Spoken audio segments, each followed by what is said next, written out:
Hey everyone, welcome back to Two Spot Monkeys Live. You're joining us here for episode 106. I'm Tom, joined as always by Jim. Great to see you, Jim. How are you? I am good. I am live at the Pontiac Silverdome, and which looks a lot better than it really does now since it doesn't exist anymore. And you're live from an undisclosed location, as people can see if they're watching on YouTube. So Tom's in the witness protection program this morning. Hope you're safe. No, I'm kidding here.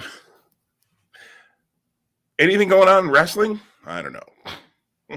A lot going on in wrestling. Going on. Yeah, and it's that time of year. I love college basketball, so March Madness is what I think of. But wrestling in March too is kind of like a March Madness, especially when you have what we're going to talk about today and like the fallout from AEW Revolution and the results there, and then the builds that are underway fully for Wrestlemania, another 2-night extravaganza, and NXT Stand and Deliver. Absolutely, and Supercard of Honor coming as well that weekend. Yep. So, which may play a little bit into our Revolution conversations as well. But first, I feel like I want to play some somber music. Head-to-head update. If you listened to our picks last week, we had 2 differences among those 8 matches that we picked. That was the trios match. Tom had House of Black, and I had the Elite. And then the tag title match. Tom had the Guns. I had the Acclaimed. Although as soon as Tom picked the Guns and laid out his explanation, I immediately wanted to change my pick. But that's not how we do things here. We stay with what we do, with what we said, unless we throw a caveat in because there's going to be some change to the match or something. But so Tom got both of those right, and he went an incredible 8-0 for AEW's Revolution. And I went a respectable 6-2. But that doesn't matter. When you had a 1-match lead going in and you lose 2, Tom, you're the new leader. Baby, I love it. I love it. Yeah. And so 19-5 is where I stand to your 18-6. I can't remember. I know we talked about this when we did our end of the year 22 and starting 23. I had all those stats and walked through them. I no longer have those. I just have the cumulative total from 22. I can't remember the last time I went undefeated, nor the last time that I led. You may have that there, which would be awesome. Yeah, July to December of last year, neither of us were perfect in any of those shows. In January through June, I was perfect for elimination. We were both perfect for Elimination Chamber, and you were perfect for day 1. Okay. So now, as far as when the lead was, yeah, that would take me a minute. But yeah, so it's been a little while since either of us had a perfect pick. And you nailed it.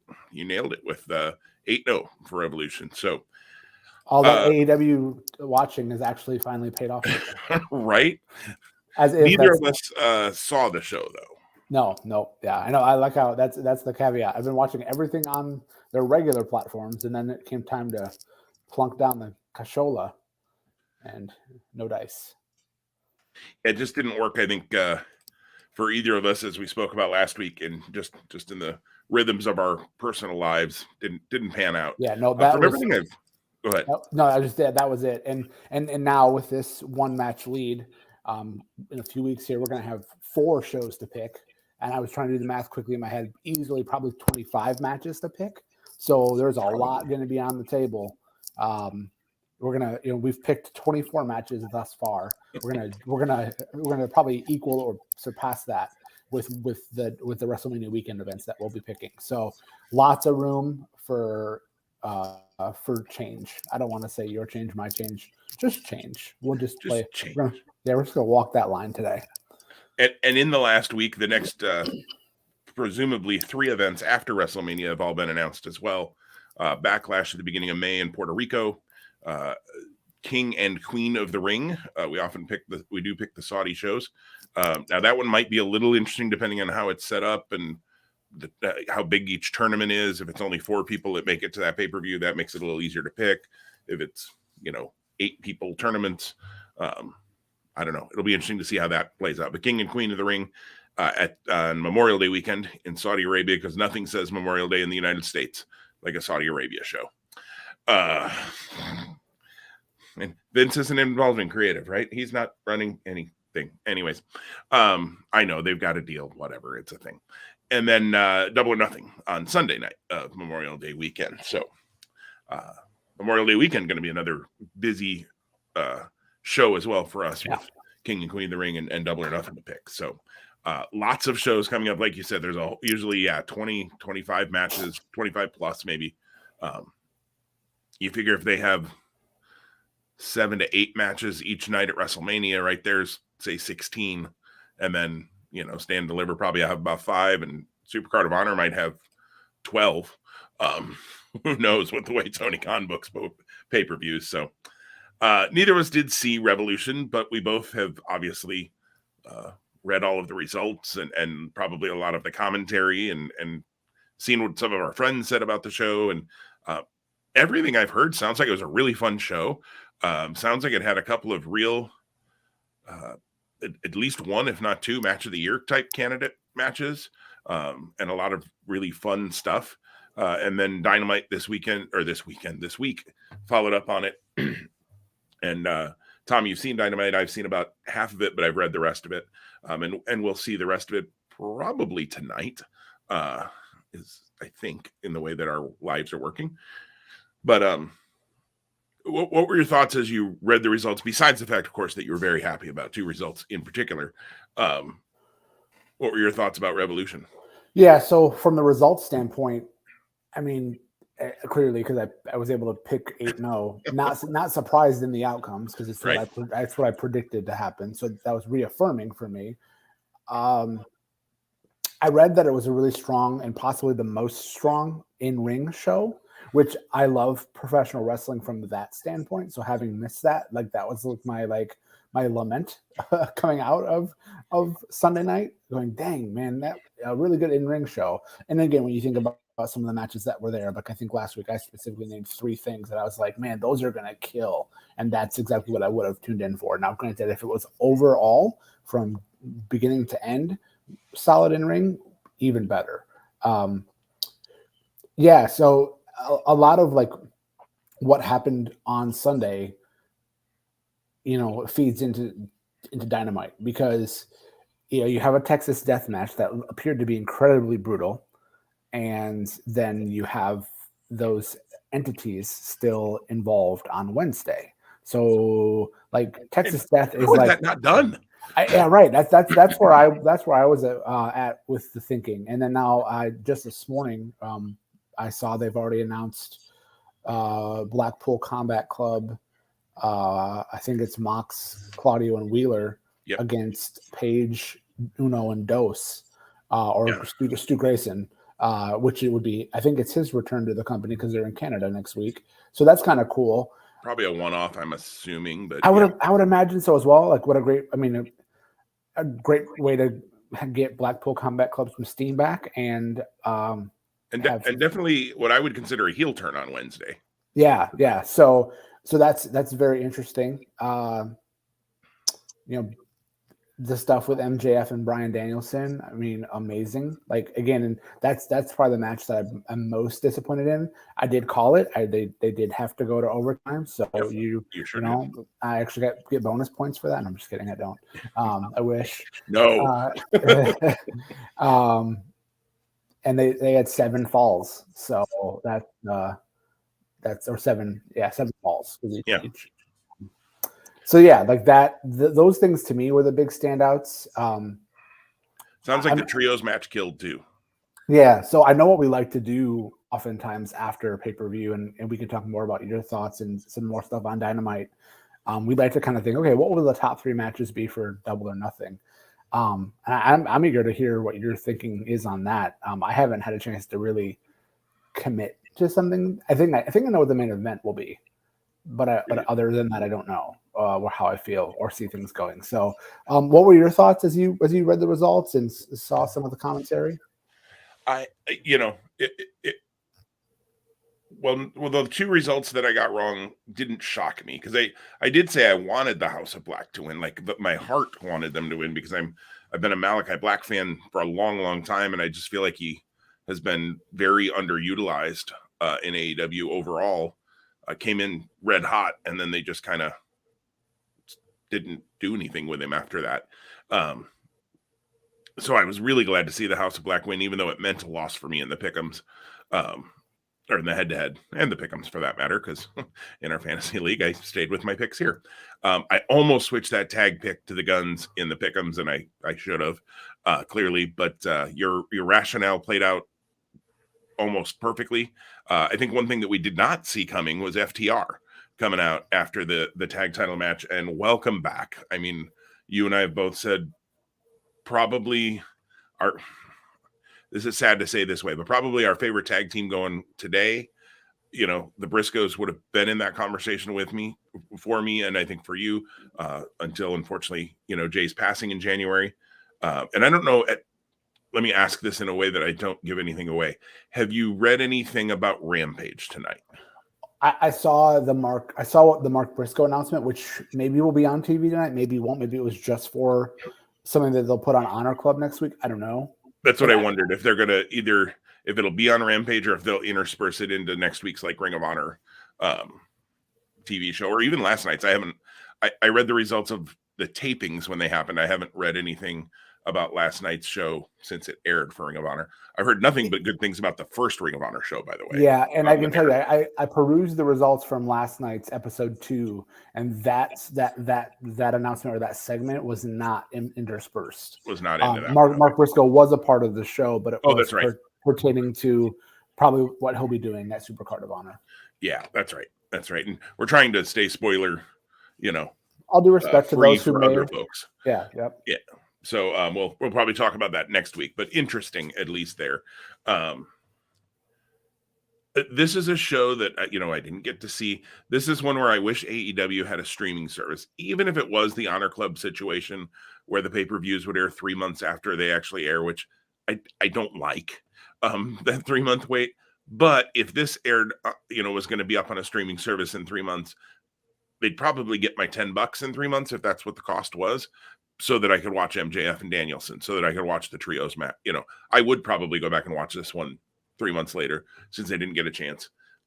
Probably not going to plunk down the $50 on Bleacher Report to watch it after the fact.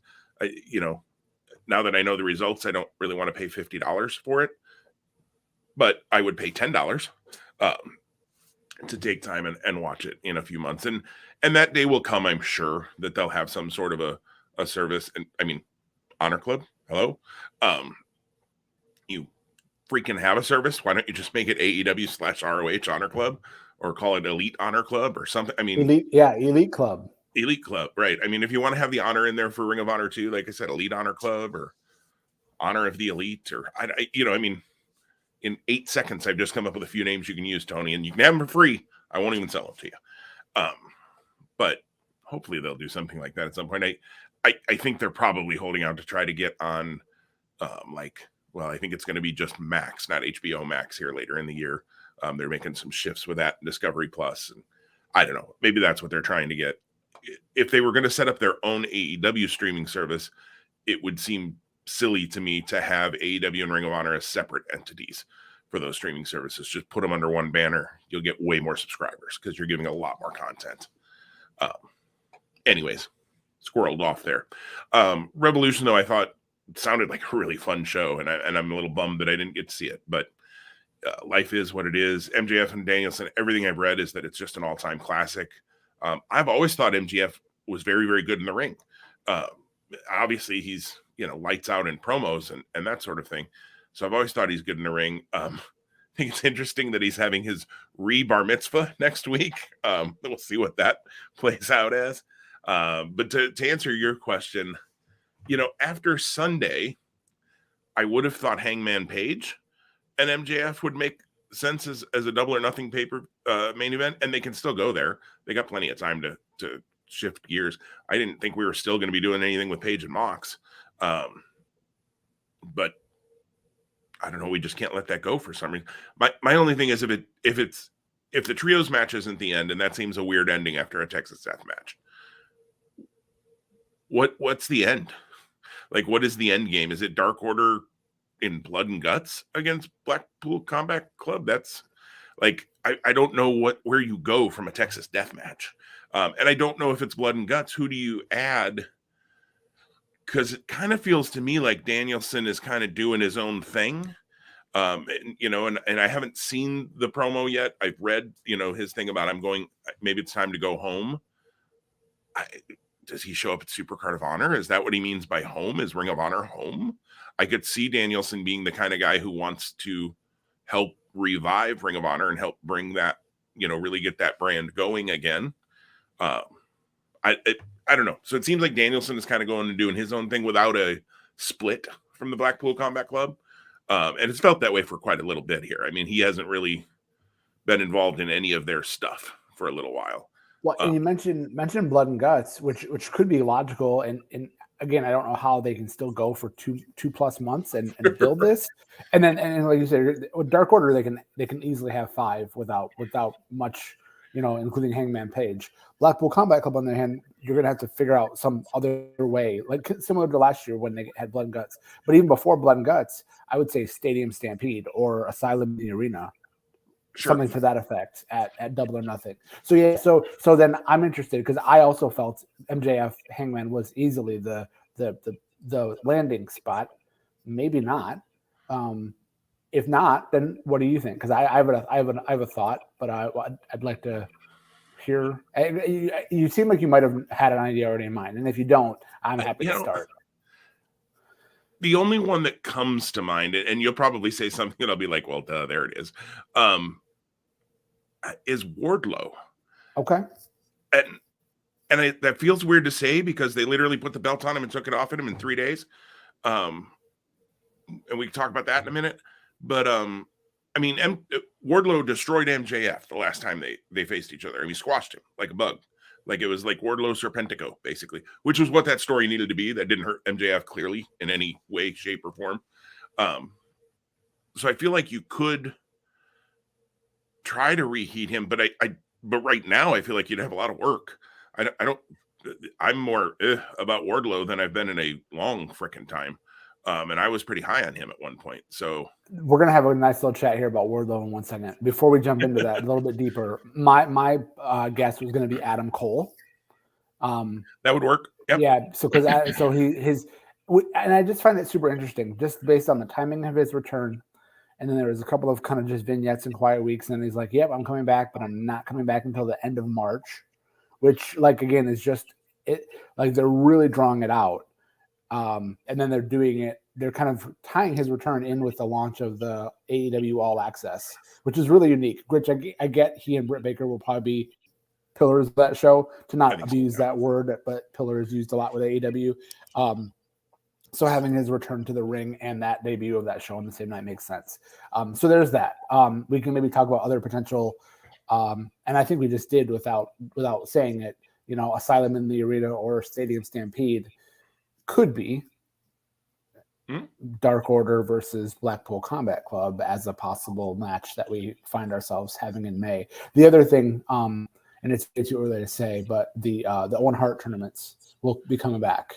You would think so. Right? You would think so, right? So yeah, they happened in late April and May of last year, or maybe just all of May, with the culmination happening at Double or Nothing. So, all right. So let's talk about Wardlow.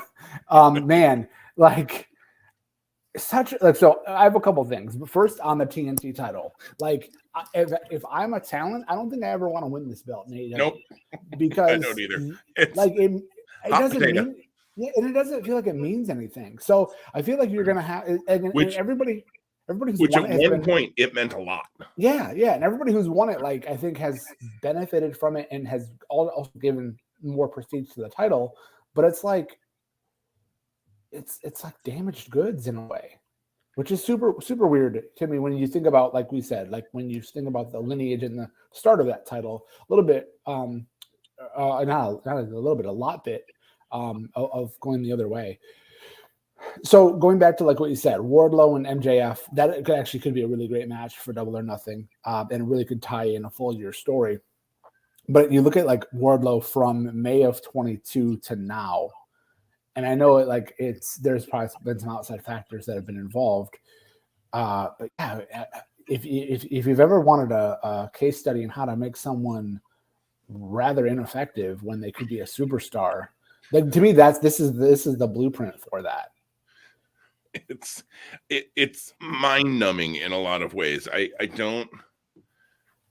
Wardlow was white hot. Yeah. When you put him over MJF, then MJF cuts his promo the following Wednesday, and nobody's talking about Wardlow. Everybody's talking about MJF. Then MJF goes away for a few months, and you do next to nothing in a lot of ways to keep that momentum going for Wardlow. Like, Wardlow had the rocket strapped to him, it felt like at that point. And it just, they played hot potato with the TNT title. I hope Hobbs now hangs on to it for a little while. Did I, and not to pivot off of the Wardlow topic, but I think it opens up the door here too. Like, if I didn't say last week when we did our picks, I was almost ready to bet a month's salary that Hobbs is coming out of Wednesday with the title because again, we both picked Wardlow, we were both right. It was like all of the money and all of the build was to Hobbs, and so I'd rather have him there in that spot. And with all of the things they've been doing for the last couple of months, I don't want to say rebuilding him because he hasn't needed to be rebuilt, but again, he's been one of those guys that's kind of been kind of hovering, right? But he's more homegrown. I think you could say Miro and Powerhouse Hobbs could be almost equal footing in AEW, but they're not the same because Hobbs is homegrown and Miro has, his pre-AEW story. Hobbs also appears on TV. And that's also very true. I was ready to armchair book the entire TNT title division last week when we made picks, and I'm glad I didn't. But I think you have a great opportunity now with Hobbs as champion, with a lot of good baby faces that can pursue him, and two of the younger guys that are one is called a pillar and one wasn't the pillar, but maybe could be all of the above.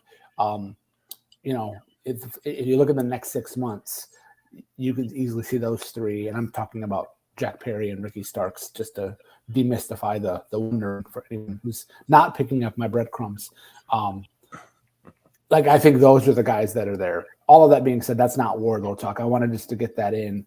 And then I forget if we said it before we started recording or not, but QT Marshall is the guy. Right. And when I say you're cooling him off even more,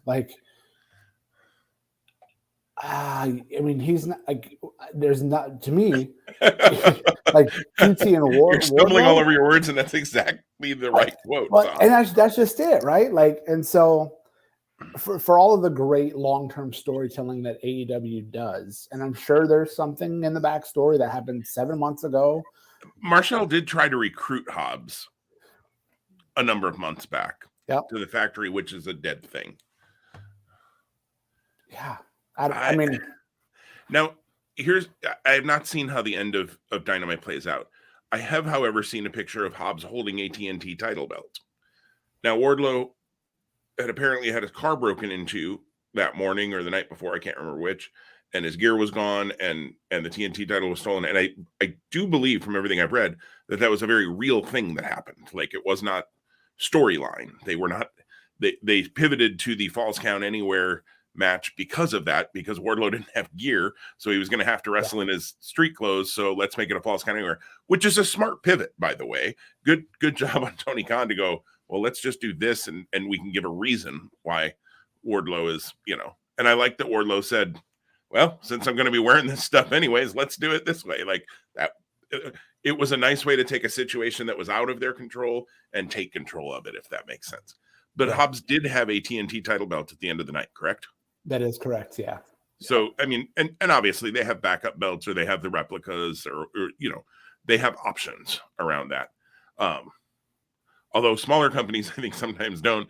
I watched both GCW shows last weekend, or most of them, and Joey Janela did not have his GCW Extreme title with him, and the crowd was just all over him about that, chanting, "Where's the belt? Where's the belt?" And, I don't know if he forgot it. I haven't heard more of that story, but anyways, so Hobbs did have a title belt. They didn't infer in any way that QT Marshall was the one that broken into Wardlow's car, did they? No. Okay, good. Because that would be really stupid, since it's a real thing. that would be trying to take almost too much control of the situation to now make it a storyline when it's a real thing. And I hope they don't do that. But QT Marshall, I think they could, and they did a little bit with Factory, but they never got behind it in any way. Like QT Marshall as a manager or a coach, I know he does a lot behind the scenes for AEW. I know he's a very important part of the AEW machine, and that's great. And good for QT and good for AEW. And I'm glad that he is so good at his job from everything I hear about that from, podcasts and things that I listen to. And as a manager, he's not a bad talker. He's not, MJF, but he's not a bad talker. So I could see QT as a manager and even managing Hobbs, although I don't think Hobbs needs it. Hobbs is fine on the mic. But do something if you're QT's been around too long and been de-emphasized for too long and unimportant for too long. You've got to do something to make him seem important over some time. Not just now you put him with Hobbs and that makes him important. It doesn't work for me anyways that way. And to that point, if he's not going to be going with Hobbs, which I don't think is at all necessary, and even though I think they could really craft that story and that narrative well, to have him not have someone that next week he brings out and is ready to be that foe for Wardlow, this doesn't make sense right now. Yeah. So, and I know, let the story play out, blah, blah, blah. And we will, but in this moment, our reaction in both cases of us is, huh? What? I'm fine with Hobbs getting the title. That I had heard from on the Sean Ross Sapp series of podcasts that they were definitely going towards a Hobbs push. Hobbs was in line for a big push, so this seemed very likely. I feel like there could have been a way where you could have had Hobbs beat Joe for the title and then still had a final Wardlow-Joe battle.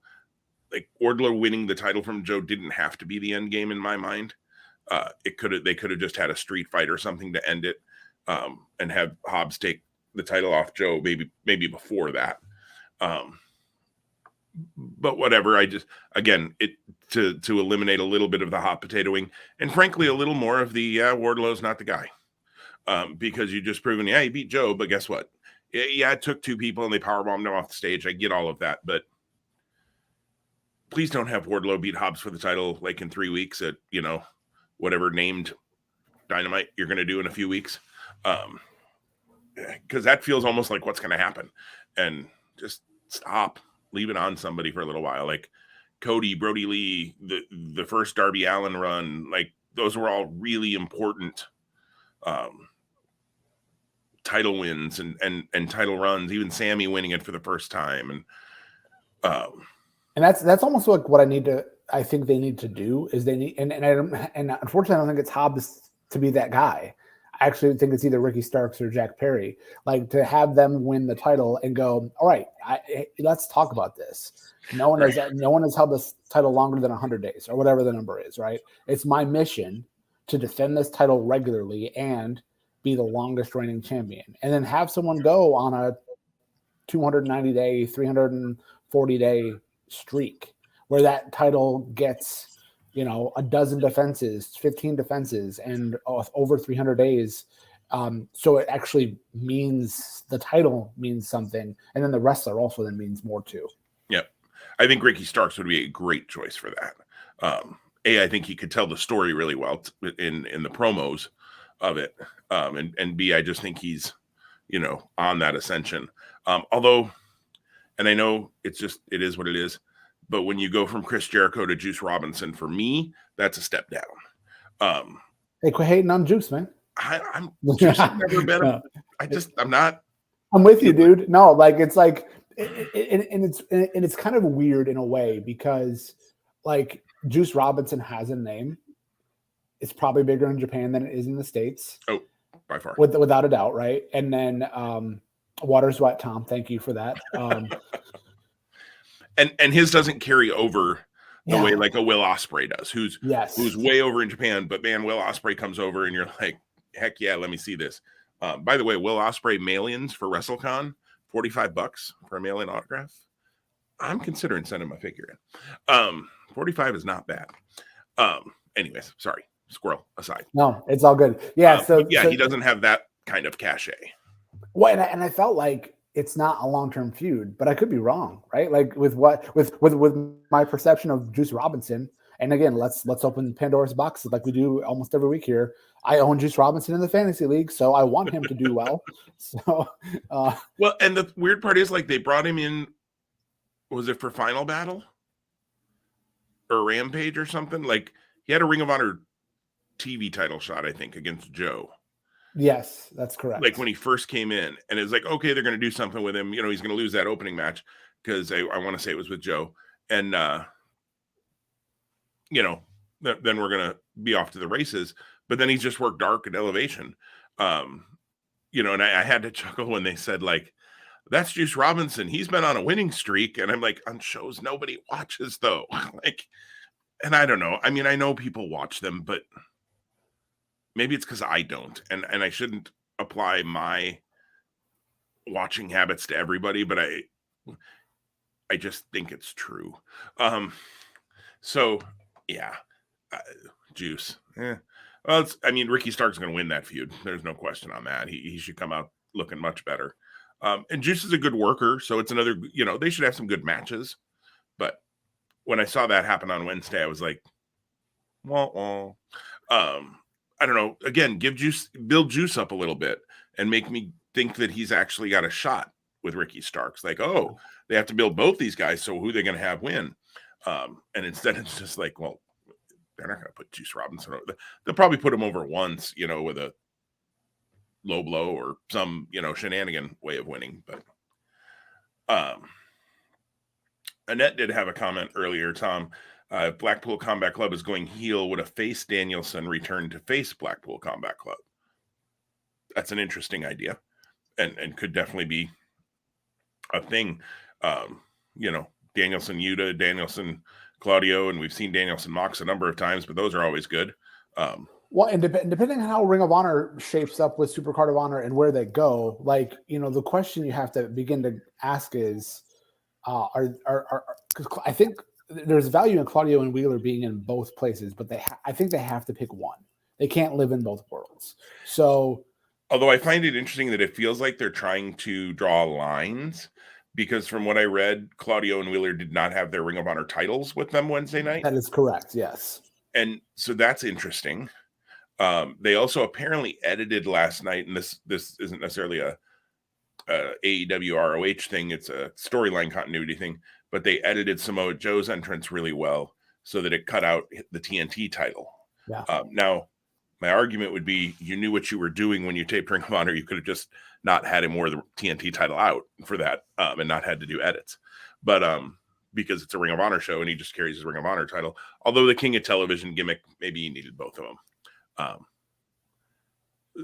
But they, you know, storyline wise, they wanted to not show him with the TNT title, which I think was really smart, and not have to do the, well, this was taped a few weeks ago, make it seem like it's happening tonight, even if it's everybody kind of knows it's not. So I think it's going to be interesting. I agree to see, especially with Claudio and Wheeler and some other folks who are obviously working both. How does that play out long term? And especially post Supercard. I think there's a very real possibility, at least in Claudio's case, that he loses that title at Supercard of Honor. I think that's at least in the realm of possibility. Wheeler, it seems like, I mean, he lays out a challenge that doesn't get answered, I don't think, in the taping. So if that match happens, all bets are off as far as what happens at Pure title. So, and I'm really excited to see it. That's the only thing that's no, all bets are off. So, it'll be interesting to see. I love AEW. I'm enjoying what I'm reading about Ring of Honor. It hasn't made me want to plunk down $10 yet. I almost did last weekend because I had some time on Sunday during the day that I thought about doing. If they would have had a 7-day free trial or something, I would have jumped on it to watch last week's show. but watched some other stuff instead. And GCW was on in the afternoon on Sunday, so I was able to see most of that show. In fact, all of that show I saw.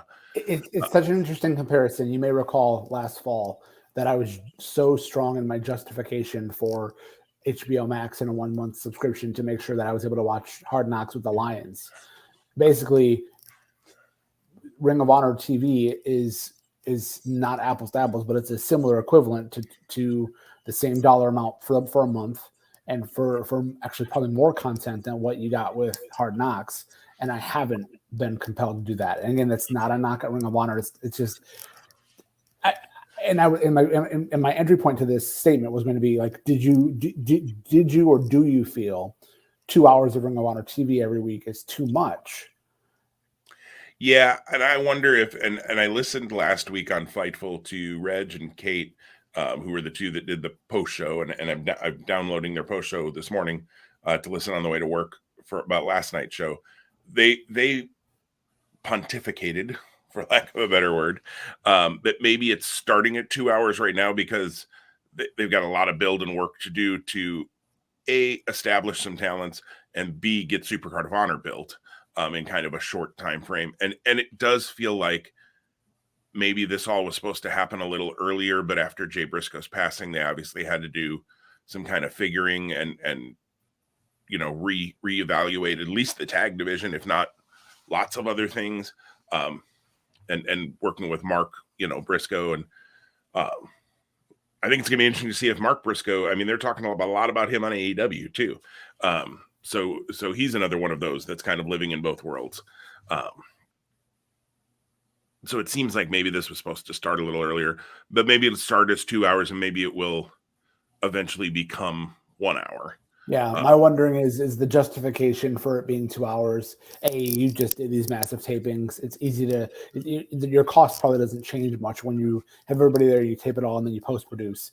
And then also, is it a selling point in Tony Khan's mind or someone else's mind to go, hey, we have to give them 2 hours of content for a lot of reasons, but it helps justify asking someone to pay $10 a month. Right, and I think that's, I mean, it's better value. You're getting 8 hours instead of 4 hours. And don't forget the catalog. Apparently, what's that? Don't forget the catalog. That's right, and the catalog.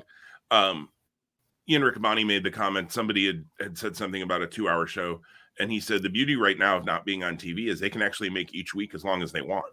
Like it could be a 2 hour show one week, it could be an hour and 15 the next week. I think they're going to need to be careful about that, and I don't know that they have any plans to do that because at some point, do people say, "Oh, well, that sucked. It was only an hour this week." Like, I think they probably do need to stay roughly to a time frame. 10, 15 minutes either way. I don't think it's a big deal when you're on a streaming service. But in general, I would be careful on that. So, anyways, anything else about Revolution? I know there's lots of things we didn't talk about as well. Ruby Soho turned heel. Yeah, that was cool. And I think more so the aftermath, like her promo Wednesday was really good. Yeah, I did too. I think we're not giving enough talk right now to FTR, but it's not because they don't deserve it.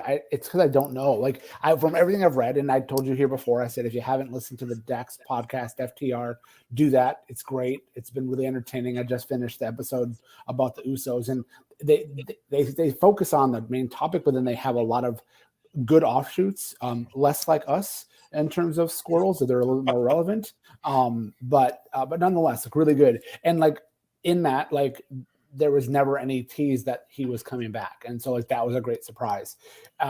But all of that I've read as well, and who knows if this is true or not true, that their contract status is not changed. They still have contracts that are going to expire in April. So are they back to come and put over the guns with some finality, and then we'll see what happens? Or are they going to put over the guns and then re-up with AEW and then go a different direction? That's going to be really interesting to see. I don't think they're heading to WWE. At one point, I really thought that they were. And even now, like I suppose they still could. I just from everything, the opinions that Dax lays out on the podcast, he doesn't bury people, but he knows that he's not. He doesn't have a fan in Vince McMahon, And there's others, I think, in the company that he thinks or doesn't see eye to eye with.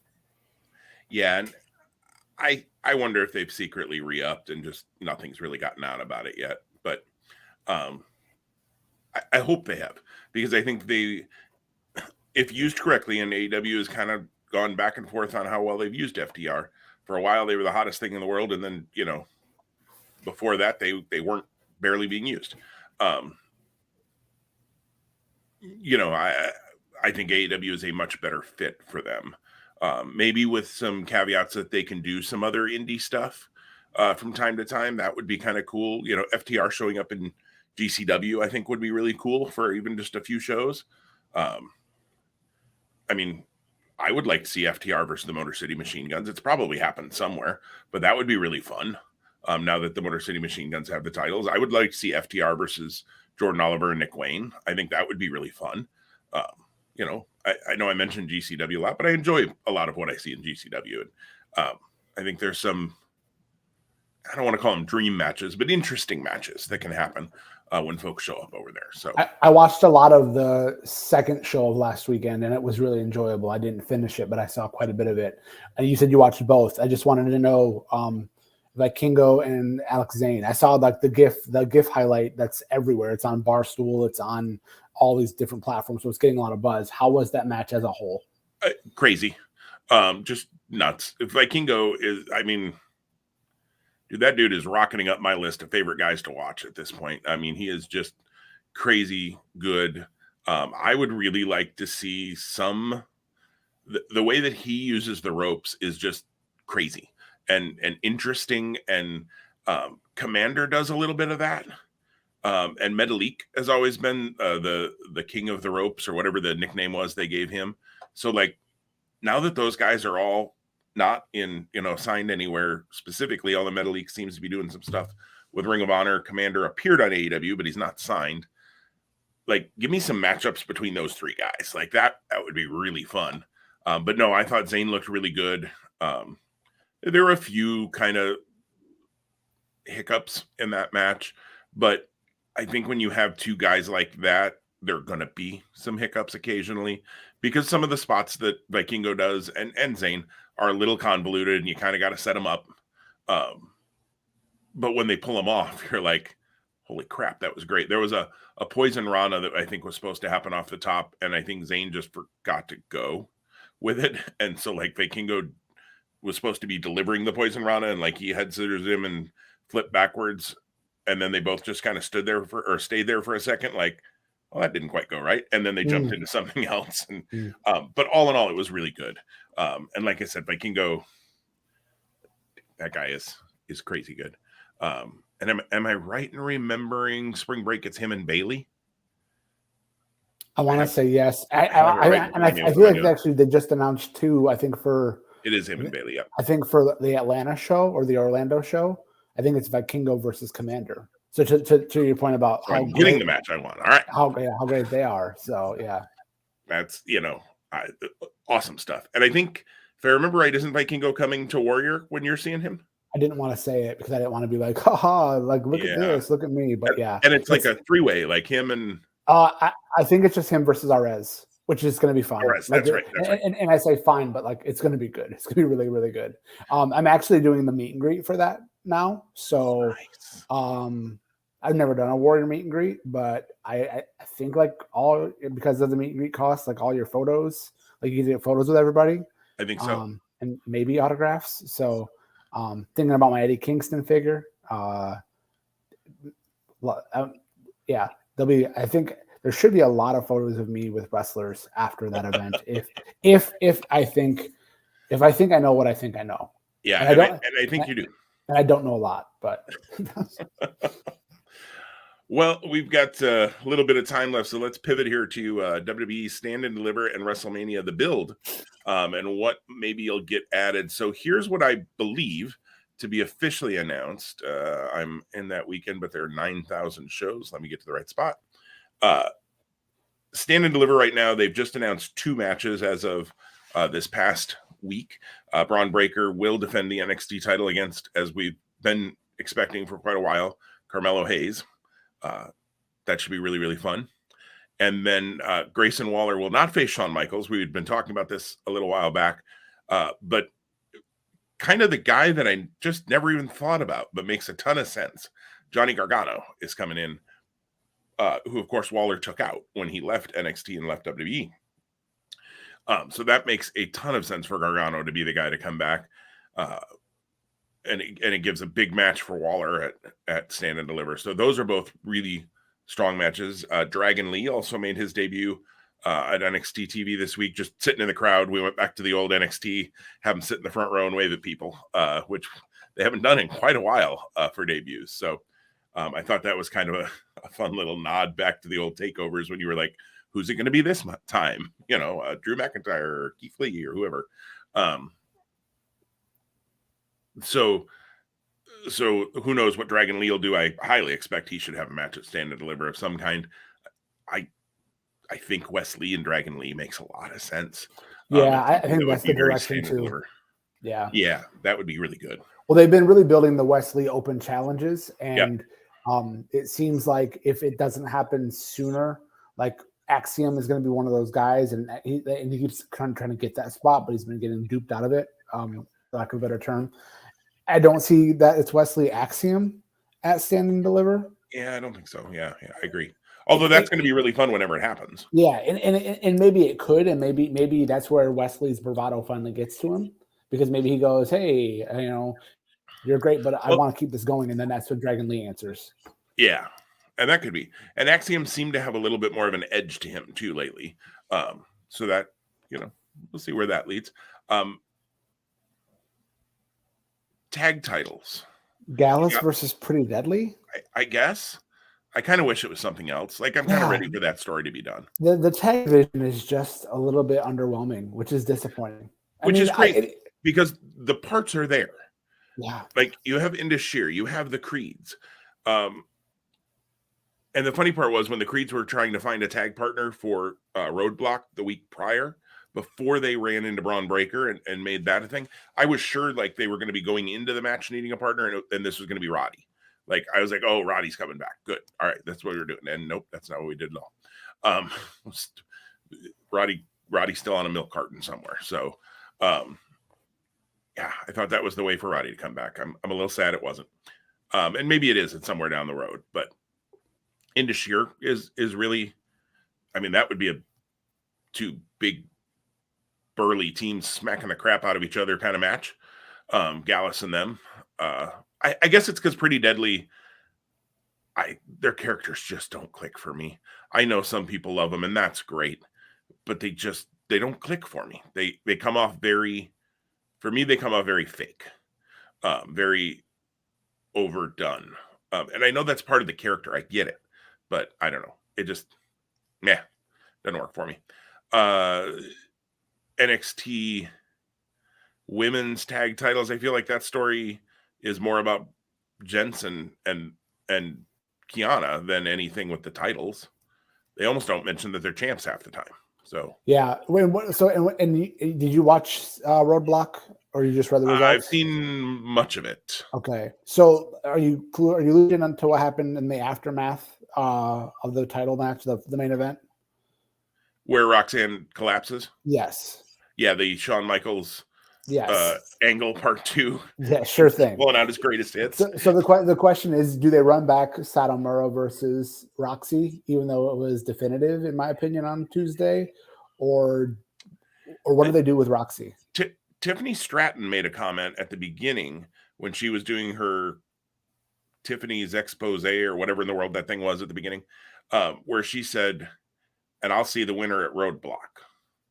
Or something to that, or I'll see the winner at Stand and Deliver. So I kind of had the feeling like, are we going to Roxanne Tiffany Stratton? And they clearly like Tiffany Stratton a lot, and I think she's got a future. I just don't know that they built her up enough to feel like a Stand and Deliver match for her yet with the champ. But yeah, I mean, Satomura could make some sort of sense that literally it took every ounce of Roxanne's beating, or Roxanne's whatever I want to say, energy to beat her. And you know, they'd had those vignettes where she was having to train harder than she ever had before and having to do all of that. So I get what they were doing. It is just funny that Sean keeps running back some of his own angles. I laughed when Annette posted that, Braun's going to lose his smile in 2 weeks if we're not careful here.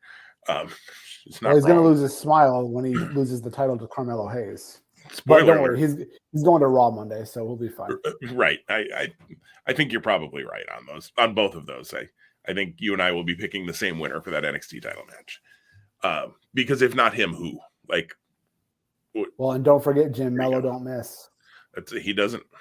And then you build somewhere down the road to Mello versus Dragon Lee, and I fall in love with NXT all over again. If that would be awesome. So I don't know. Stand and Deliver feels, we're 3 weeks away from the show. We got a lot of build yet to do here, folks. And I know they have Roadblock, and now I feel like the build really will take off because you had to get through Roadblock. But and then Mania, we've still got a little bit of time here. They've got 7 matches, I think, officially announced, at least in what I've got. They've got the SmackDown Women's title match, of course, with Charlotte Flair and Rhea Ripley. The Raw Women's title match with Bianca and Asuka. They've got, of course, the undisputed Universal Heavyweight title match, Roman and Cody.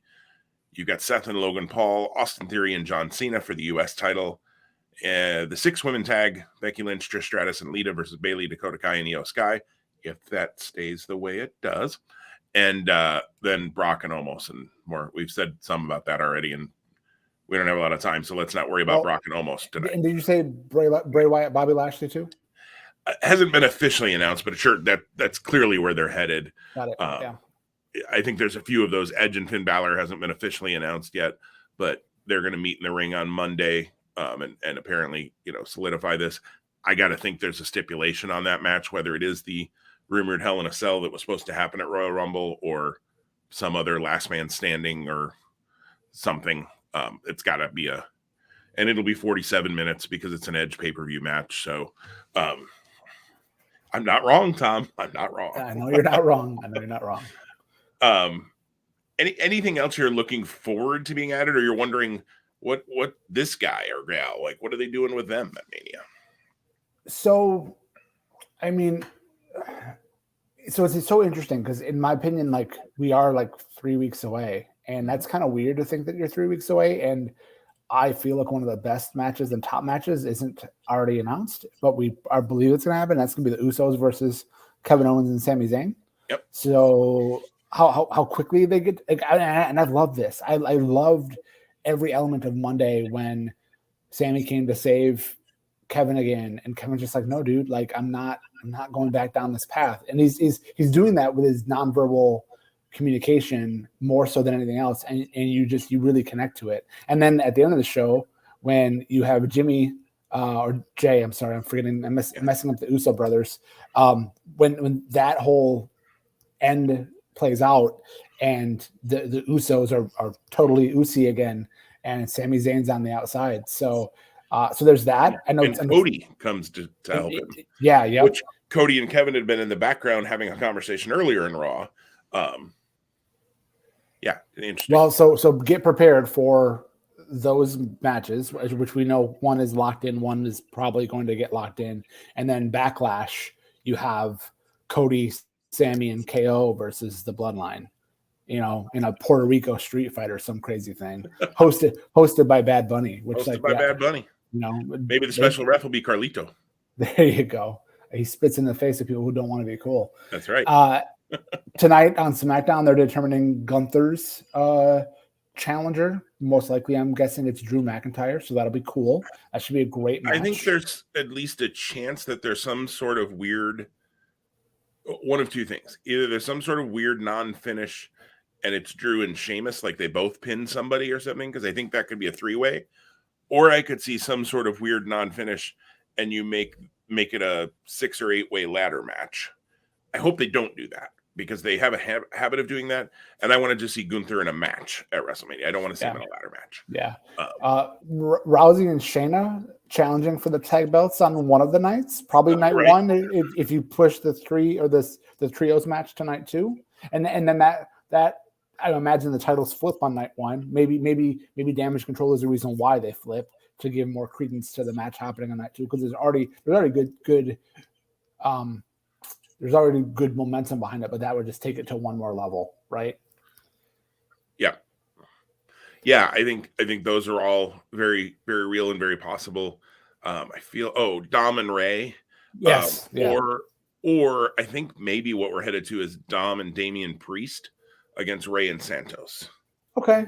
I mean, I still want a Dominic and Ray singles match. I think that would be incredible. Right. I want that as the singles match, and then give me the tag match, maybe a Backlash. Yeah. Or on a SmackDown. Like, I'm fine with that tag match. I like that they're doing something with Santos Escobar. I'm curious if Raul Mendoza and Cruz del Toro and Joaquin Wilde are baby faces now too. Like, we haven't seen them in a little while.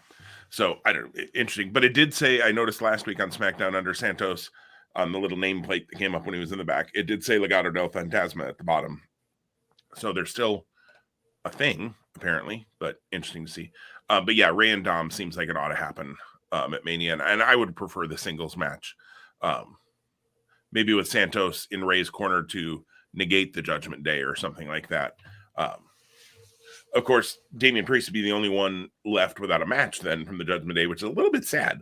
Unless you did Damian Priest Santos as during the kickoff or something. That doesn't feel WrestleMania worthy, and yet it's two guys I really like. So let them go out there. I bet they could have a really good match because I think they're both really good. Does Johnny Gargano get a spot on Stand and Deliver and WrestleMania? I don't think so, unless it's in a Andre the Giant Memorial Battle Royal. Okay, because I thought I read at some point potentially like this whole Nikki Cross thing with Candice was going to lead to Eric Young's return and Sanity coming back. And so Eric Young, she's and mentioned Nikki that all her friends left, so I think it could. Yeah. Although there was a Bray Wyatt skit where seemingly a female's hands, Alexa perhaps, were playing with two of the Undertaker WWE Superstars figures. And there was a voice that was, I can't remember what he was saying, but it sure sounded like Eric Young's voice. So could Eric Young factor into the slowest burning frickin' story ever that goes nowhere, the Bray Wyatt? I've enjoyed the Bray Wyatt thing, but man, I am starting to get on that point of do something. Do something. And it's so clear that Uncle Howdy is Bo Dallas, and I'm so disappointed by that still. Maybe just leave the mask on. I don't know. Just leave the mask on, please. I mean, Bray's not even coming off as like spooky supernatural now. He's just kind of coming off like a jerk, like just messing with Bobby Lashley. Like, you went from ominous and supernatural to just a jerk, like annoying. It's weird. It's so weird. I did see just throw this out there, and I feel like this would be out of way left field, but Dave according to something I saw online, now I have not found Dave Meltzer's actual report or quote. There is still a chance that they're going to do LA Knight versus Stone Cold Steve Austin at WrestleMania. Okay. Talk about you book wrestling on paper and you're like, this sounds like fun. Nothing against either guy, right? But like Steve Austin did what he did with Kevin Owens last year. That needs to be the swan song. They apparently offered Steve Austin both Lesnar and Reigns this year for Mania. And Reigns Austin, I think, could have been very interesting. Lesnar, Steve Austin said neck fusion. There ain't no way he's wrestling Brock Lesnar. Oh, there, and there's a long-term build for that bad boy. Right. Annette says not happening on LA Knight and Steve Austin. I've been a big LA Knight fan for a long, long time, and I think I honestly he kind of carried the Bray Wyatt thing. I would have rather had LA Knight be the host for WrestleMania. I think that would have been a really good spot for him to be able to come out, do some promos, do some talking, kind of be the GM like the host kind of is for WrestleMania. The Miz does nothing for me as the host. I think that was a Lifetime Achievement Award given to him because they had nothing for him on the show. I think LA Knight as the host would have been really fun. But that's not what they're doing. I doubt they're doing this Steve Austin thing, but Meltzer's been wrong before. Okay, well, let's just leave it at that. Anything else you want to cover, Tom, before we mosey on our ways? No, I'm excited for that weekend. It's going to be crazy. Even though I think my Wolverines are not in the NCAA tournament and would have had a really, really, really long shot chance of being in the Final Four that weekend. That's also the Final Four weekend.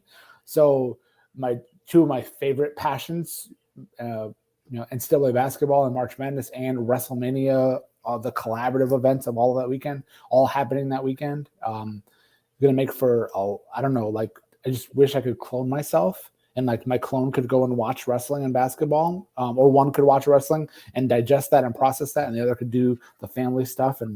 But that also sounds kind of science fiction-y, and I don't want to also be in that space.